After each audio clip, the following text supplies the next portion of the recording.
All right. Well, good afternoon. Good morning for some of you. My name is Bez Rengifo, and we're about to get this party started.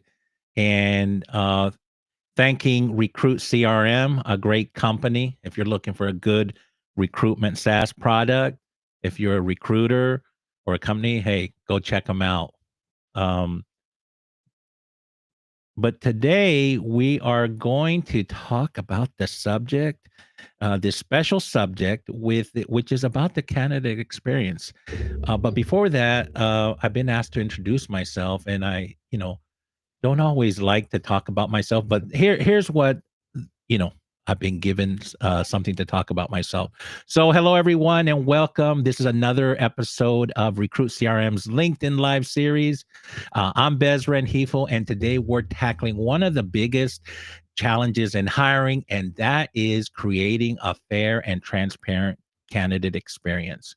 So, for over 25 years, I've worked across talent acquisition, HR operations, recruitment, marketing, workforce planning, and leading teams, shaping hiring strategies, and helping businesses navigate the complexities of talent management and talent acquisition. I've been responsible for hiring over 45,000 people in just 7 months, and that wasn't just me, it was a whole team of me, but I was part of that team. And I've led large scale hiring initiatives across healthcare, technology, finance, government, and more. Throughout my career, one thing has been clear: candidates deserve better. Amen to that.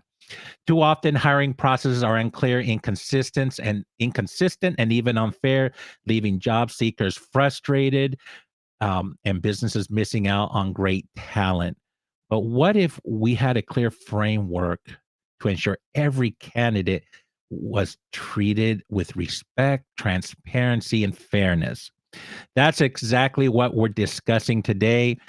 Before we jump in, a big thank you again to Recruit CRM for hosting this session and for providing AI powered tools that help recruiters streamline hiring while keeping the candidate experience front and center. So let's get started. This is going to be fun. How many, if you're out there and you're Team Bez, put in the chat Team Bez, and let me know that you're behind me, because I need the feedback. I need to feel the energy from you guys. So I just don't want to point to my little smiley face in the back. I want you to give me some love too. All right. So show that in the chat if you will. I might not be able to see it, but I'll see it later. All right. So there's a couple things that we want to talk about. And if I'm looking to my right, because I do have notes. Chavi is saying hi, Bez. All right, Team Bez, we got it. Okay, good. All right. So, there's a few things. Hey, Christina, good to see you. Oh, we got Chris in the house. All right, I'm going to give a few shout outs. So, thank you for saying Team Bez. If you say Team Bez, I'm going to give a shout out right now in the beginning. So, we're going to get started here. Thi- this this this is near and dear to my heart. I've been opening up a room for it's a 10-week career sprint, and I open it up every morning at 9 o'clock, and I let people that are in their career transition, job seeking, and they're all in the entire spectrum. And I open it up for an hour every morning just as a support room. I give a tip, we try to implement it, and we hold each other accountable and support each other. But the common thread I keep hearing is that, you know, um, things like I apply and I get ghosted. I do this, I go for an interview, never hear back from the recruiter or the hiring manager. And those are all missed opportunities. It pains me to hear those things, because as recruiters on the other side, as hiring leaders, as hiring organizations on the other side, we can do better. Come on, people. We can. We just have to have a plan on what to do. But before we get that, I'd like to share some statistics that that will land with you. Okay, so um, here's something. 72% of candidates report feeling completely invisible during the hiring process. That's not good, folks. Um, Imagine you apply and you hear nothing, crickets, radio silence, and that's just frustrating. And that's, that is a systemic breakdown of human dignity in the workplace. I mean, there's a this is going to blow your minds away. There is a statistic, like, how much is it costing us, Bez? How much is it costing? It's costing you a lot of money around the world. And this is something that you're going to be surprised by the number. So tell me and put in the chat, do you think it's costing millions, billions, gazillions, trillions? What Put in the chat, what do you think it's costing us? I'm going to give you 5 seconds. So type in, it's $1 million problem. It's $1 billion problem. It's $1 trillion problem. It's a gazillion-dollar problem. Put in the chat, what do you think it's costing? All right, so let me see. No answers on that, but I'm going to give you the answer. So it's costing. So LinkedIn Workforce Insights did a study, and it revealed a shocking number that companies lose an estimated $4.4 trillion annually. Christopher said billions on a global scale. He was almost right. It's actually trillions. $4.4 trillion annually due to poor candidate experiences. And that's not a typo, folks. That's the trillion. TRILLION. And I don't like to spell, words live, but I did because I wanted to make a point. So that's not good. It did. I mean, if you think that's bad, put in the chat, way bad. If you think, hey, if you don't think anything else, or if you think it's good, then I don't want you to put anything. But if you think that it's a bad thing, put way bad. All right. So let's go on here. All right. So today we're going to be introducing something that's been talked about for many years. But basically, we're going to talk about transparency and respect and fairness in the hiring practices. And I would like to say it's transformative. What I'm going to share with you today is that it's Chris is saying it's horrible. I would like to say that it is I've come up with the silver bullet, or the fountain of youth, but I haven't. Actually, it's been in front of us. So let's talk about, how are we going to transform our organizations as we think about talent acquisition. So uh, think think of this. Think as for the GPS for ethical recruitment, and we're just not talking about a process. We're talking about human respect, okay? Because companies with transparent hiring process, they see a 3.5% higher candidate engagement and twice or 2x faster talent acquisition cycles, okay? So think about that. Those numbers are important. If you implement these things, this is going to help you. Um, it's not only just about the numbers, it's also about restoring dignity in one of the most valuable moments in a professional's career, right? And that's the job search. Think about that. Okay. Imagine a world where every application gets acknowledged. Okay. Now, I know the challenges on the inside, but that becomes a data management strategy you have to think about as an organization. And there's many things we can talk about that. We're just going to hit on some of the things. So, what about imagine a world where feedback is constructive but not crushing? And I know legal wants to tell us, don't say anything, shut your mouths. And they do that because for many reasons. Some of us are more trained than others, and some of us may say the wrong things, but they don't want to go out and defend what we have to say. Raise your hand if you know companies that don't give feedback no matter what, good or bad. I know a few. Okay. So, yes, and say something in the chat. Yeah, companies don't give me feedback. All right. That's not abnormal. But imagine a world where, you got constructive feedback and it wasn't crushing. Imagine if transparency isn't a luxury, but a standard. Wow, what would that look like? Right? Um, let's imagine a world where your professional worth is always respected. Okay. So, wow, what that, so we're about to break down how this, you know, fair and transparent and human process looks like, and it becomes your organizational superpower. Um, so let me ask you this: are you ready to revolutionize recruitment? If you're ready, say, "I'm ready." Okay, I want to see that in the chat because as I'm getting my notes going, I'm really excited about this because I'd like to talk a little bit more about this. Um,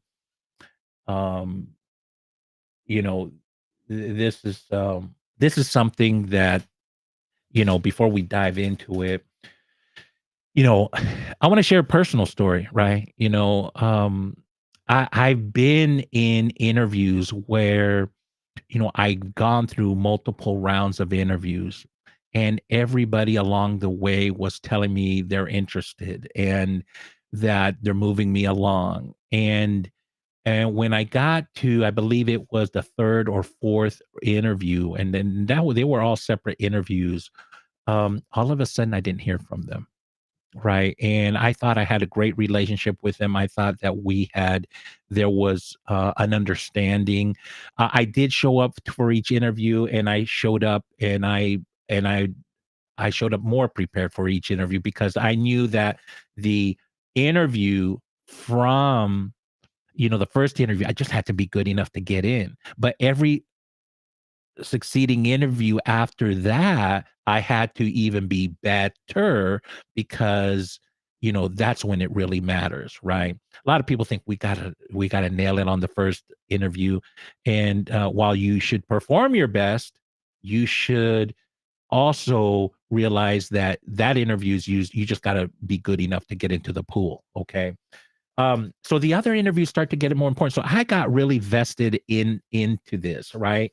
It's, you take your career seriously, you act as a professional, and you are pouring literally blood, sweat, and tears into your job search. And then after the 4th interview, I didn't hear back. And after a couple days, I followed up professionally, didn't hear back. And then I I reached out to someone I knew within the organization. "Hey, what's going on?"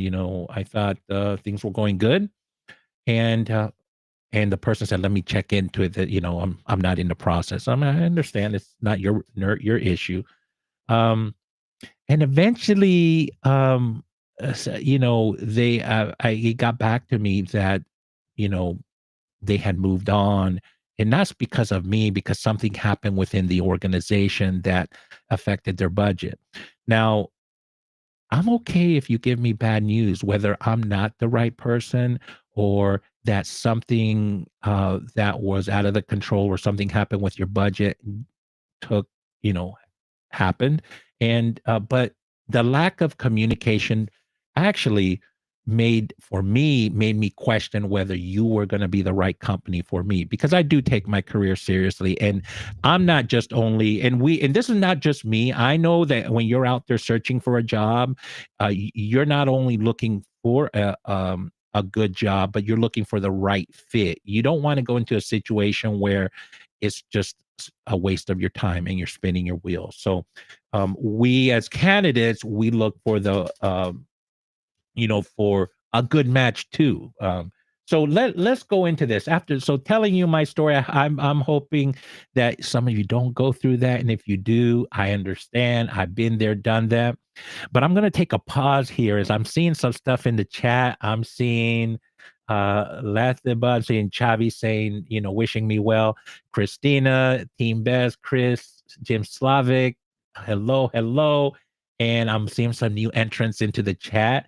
Sherilyn, good to see you all the way from Minnesota. I wonder if it's cold over there because and Maria says, I'm ready. Okay. So if you ever watched In Living Color and you'd watched Wanda from way back, and she would say, I'm ready to go. All right. I'm ready to go. And we're going to talk about this. Sherilyn says she agrees with you 100, agrees with me 100%. How a company interacts with you is important. Amen to that. So let's do that. That was a setback for me a little bit. It took the wind out of my sails. But fast forward here, we're in 2025, and we're not talking about change. We're engineering a recruitment revolution. So that's what I'm into. I'm into a revolution, right? We're gonna turn this thing upside down, and these solutions are right in front of us. So if we're talking about being a fair and transparent and a human like process, or a candidate experience that we're trying to give people, then here are some components that are we have to enact.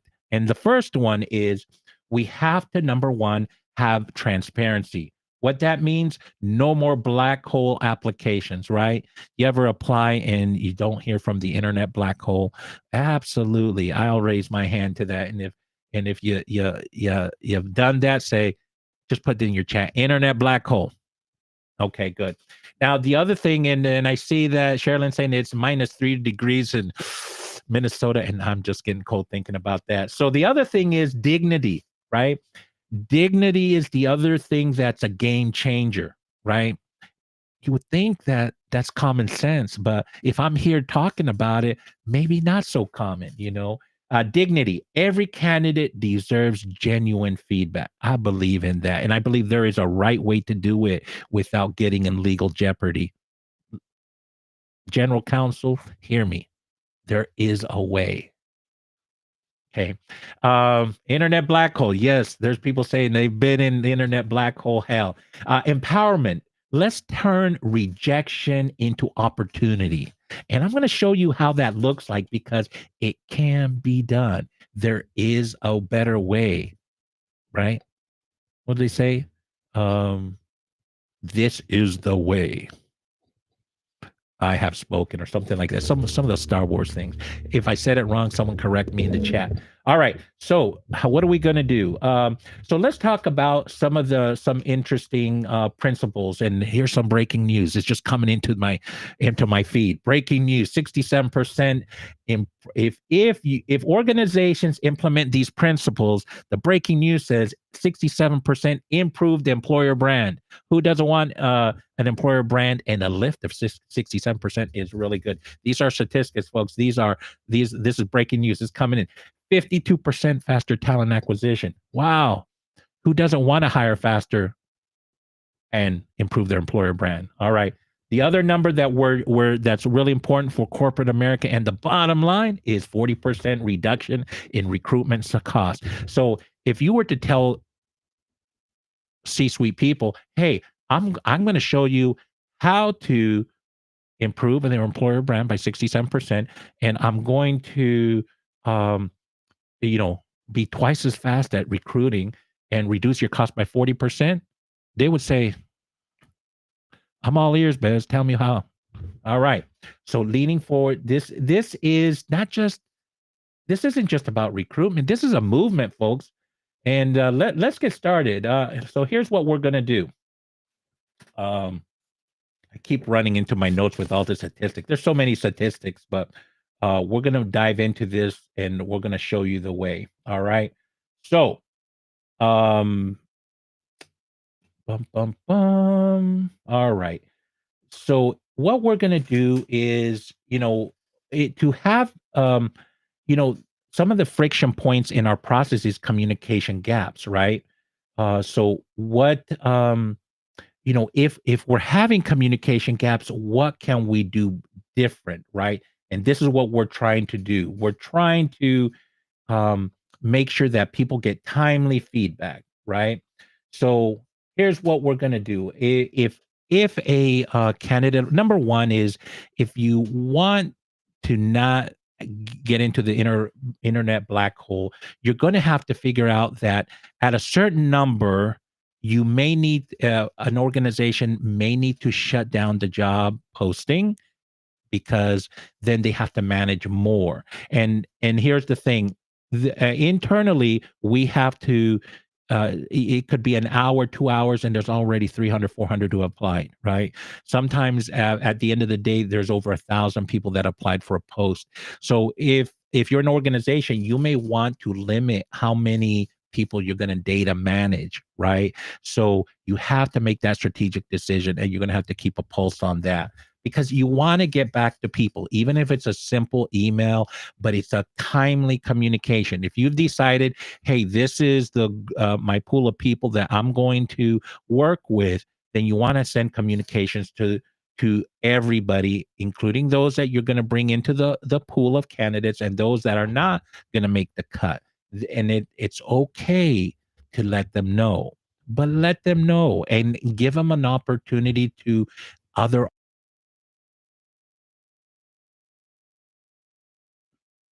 Oh, hello. Was I muted? Okay. But give an opportunity to get the into another position. All right. So, I know this is 30 minutes and I'm running out of time here, but Um let's do this. So, what you're going to have to do is um wow, this is so much information that I want to share is we're definitely going to have to maybe do a different one. But if we're going to transform, here's what we're going to do. Here's a framework we're going to come into, and we're going to get this done in the next few minutes here.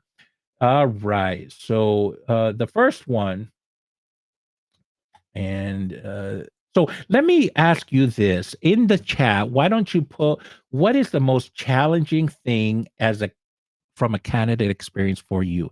Is it the internet black hole? Is it getting ghosted? What are some of the things that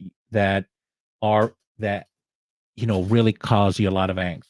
So let's do this. So here's I'm going to give you a quick 3-tier implementation model. So this is from an organizational standpoint is to take action. Here's I developed this 3-tier implementation model, and one is immediate activation. Redesign the first thing you're going to do is redesign your job description within 30 days.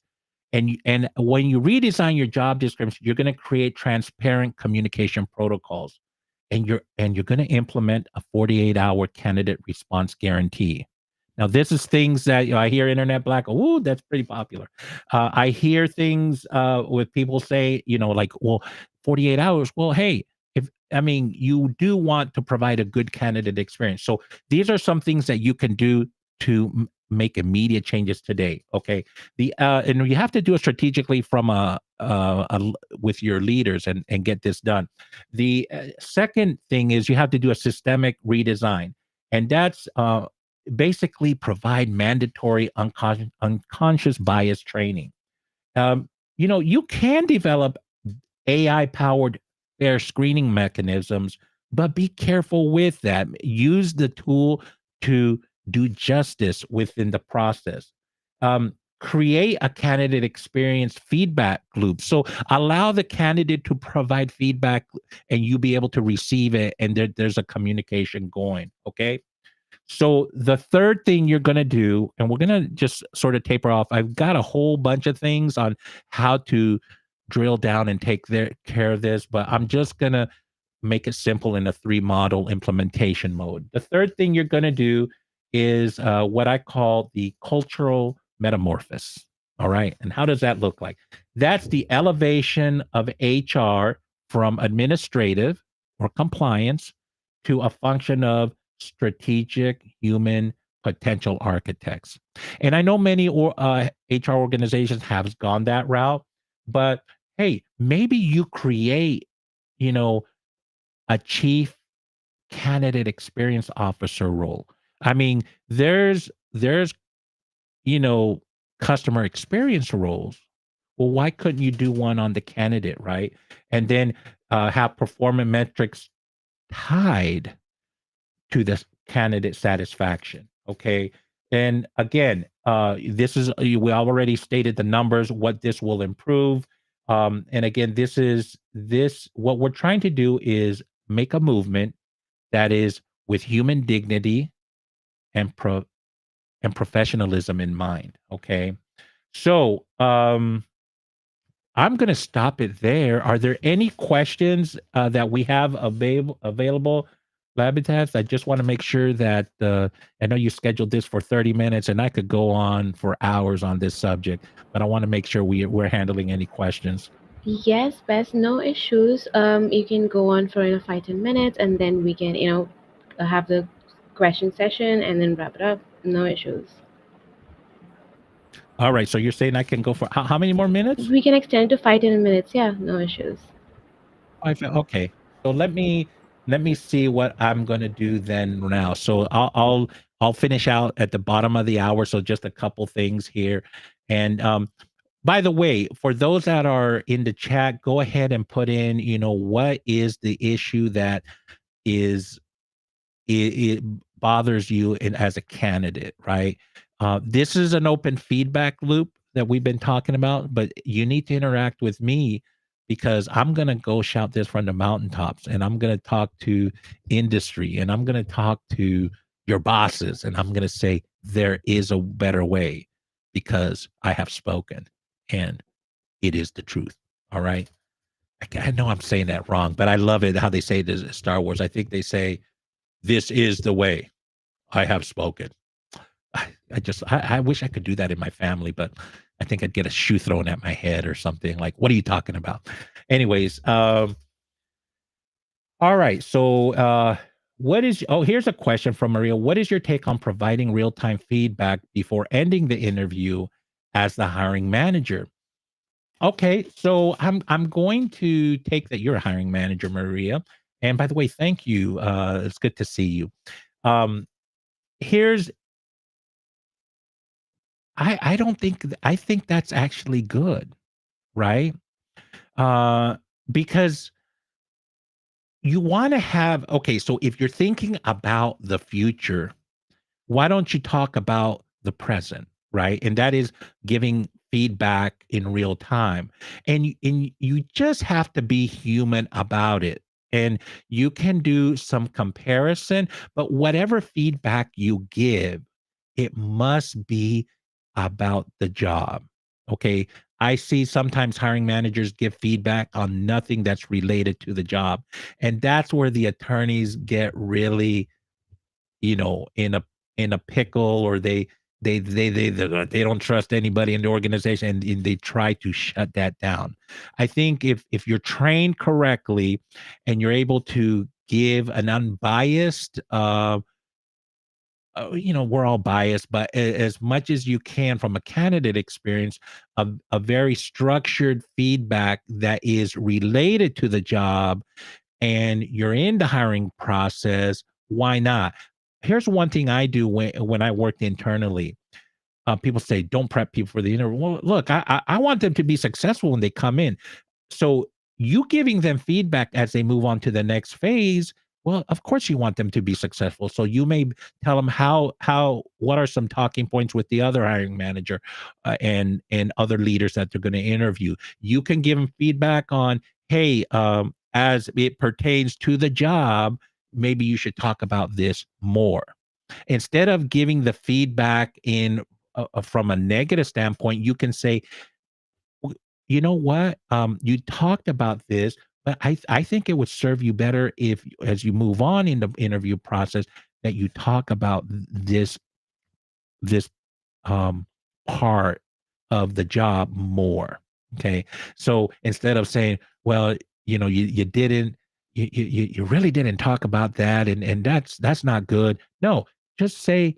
It's just how you phrase it and how you put it. Remember, number one, it has to be about the job description. If it's not, if it's, there's so many parts to the interview process that becomes data points. But if you're giving feedback on something, where we get into problems and when we're talking things outside of the job description, and then people come and they say, "Well, I didn't get chosen because, they were asking me questions about, this street cover that's round, and they were asking me all sorts of questions." And so they start to make claims that uh, m- make you look like you have discriminated. And you may not have known that you discriminated, or that you used a certain question that had no relation to the interview, and you screened them out because of that. You thought you were a little bit smart and you say, "Hey, I'm going to screen people out. I'm going to ask them a quantum physics question, see them sweat." No, that has no place. And sometimes people even get into family because they know the person. How's the family? No, do not discuss anything in an interview that does not relate to the interview. So that's a great question. I believe you can give feedback, thoughtful and forward positive feedback that makes a person feel good and is constructive. I hope that serves you well. Let me see if there's a final thought that I'd like to share. I've got so many. I mean, there's a lot that you can do in this area, from how you do a financial impact analysis of the candidate experience, because poor candidate experience does cost companies quite a bit of money, and even it hurts their employer brand. So all of these things, and so, the last thing I want to point out, because I only have limited time, is sometimes, when we have a position we're recruiting for, that the enterprise or the organization have other positions, and it is our duty as hiring leaders to identify good candidates for other opportunities. Because if you're interviewing them for your position, part of being a good leader is being good stewards, right? Good stewards of the fiscal budgets of an organization.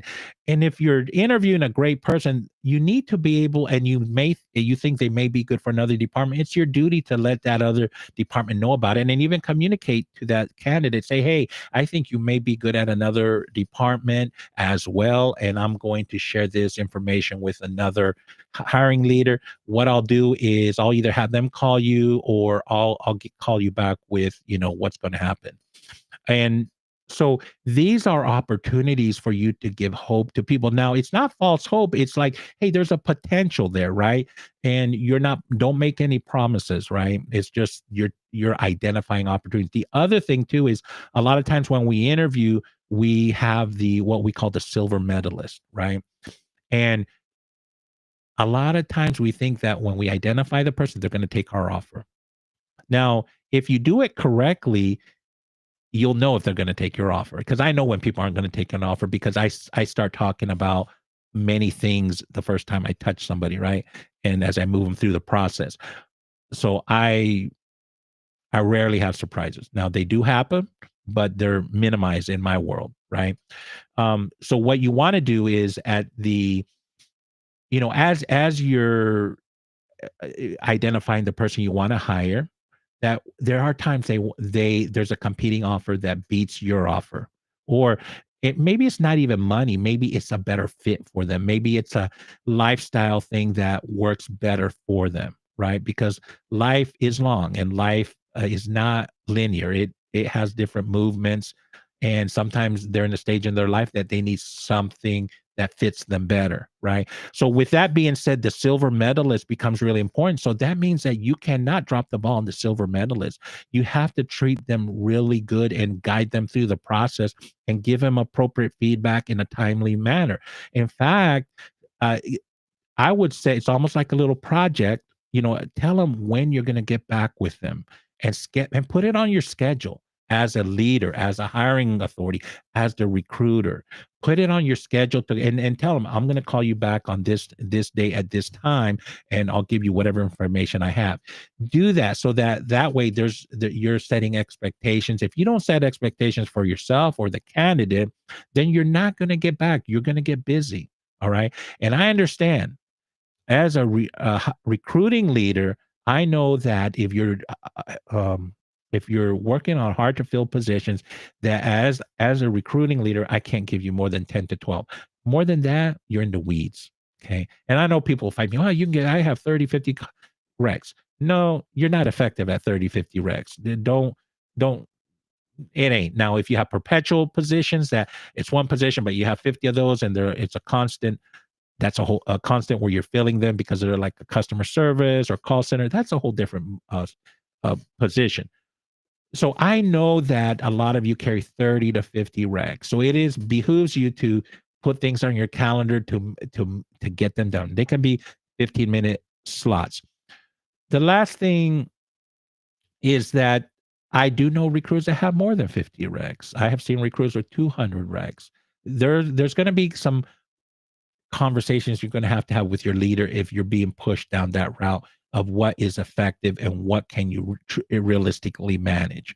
I know we as recruiters are people pleasers, and we want to do the impossible, and many of us do the impossible, and but we have to also be realistic. All right, I know we want to wrap it up here. My friend, do we have any questions in the chat or anything I need to address?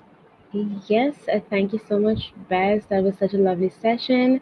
Now, yes, like Bez said, we can pick up questions. So feel free to drop in the questions you have for Bez. We'll be picking them up. Yep, let's give them a few seconds to drop their questions. Okay. Yep.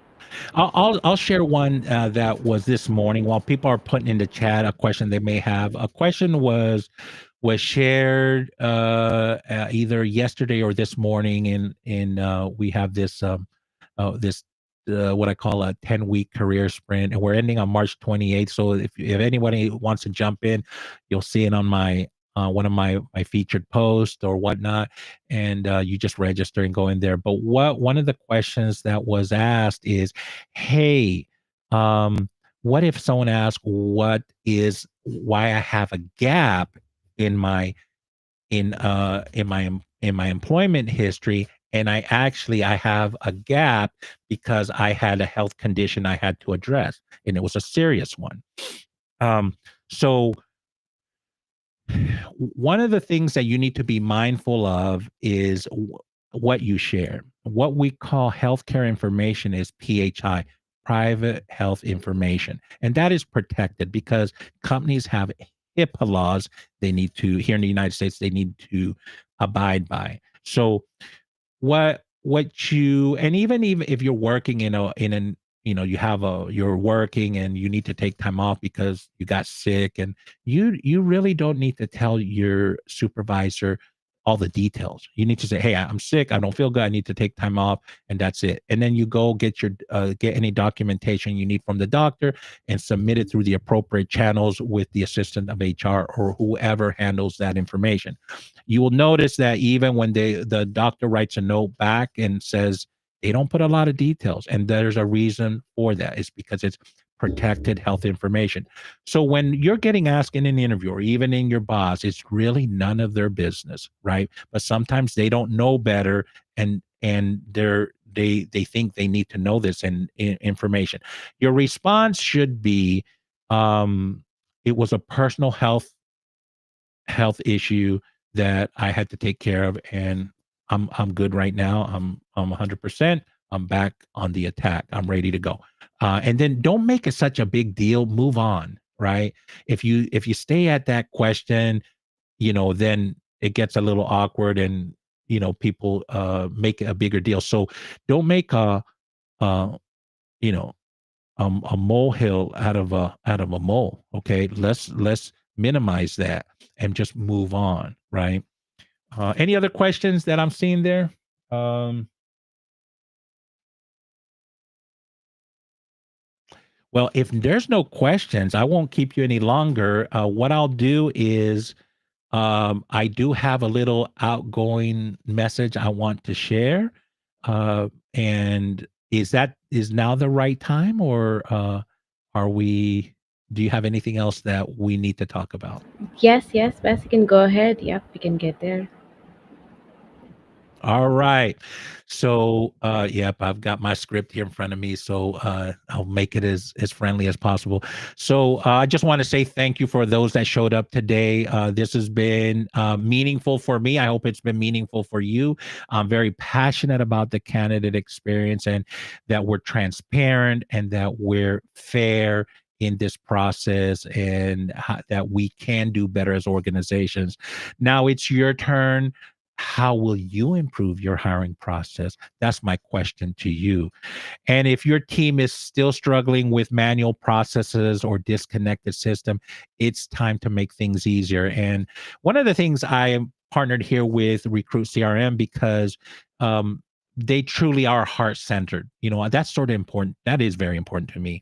And they help recruiters across 100 countries streamline their hiring, reduce the admin work, and make things easier. And they really focus on what matters, and that's you, the people, right? So I want to say a huge thank you to them for making this session possible. It is on their platform. And for all of you that are tuning in, if you found today's session valuable, follow Recruit CRM. They put time and effort into this. They went and found me and they said, "Hey, Bez, I think you can share a message that resonates with our audience." And after talking with them, I said, "I agree with you." So I want you to give them some love. Follow them and follow them on their website, follow them on LinkedIn, and for more, and you're going to see they're going to share more expert-led discussions like this one. Also connect with me on LinkedIn. I am a people collector of nice people. So if you're nice, connect with me. I'm all about the connection. All right. So until next time, I want you to hire with fairness, transparency, and conversation. All right. See you soon, and we'll see you on the flip side. Thank you.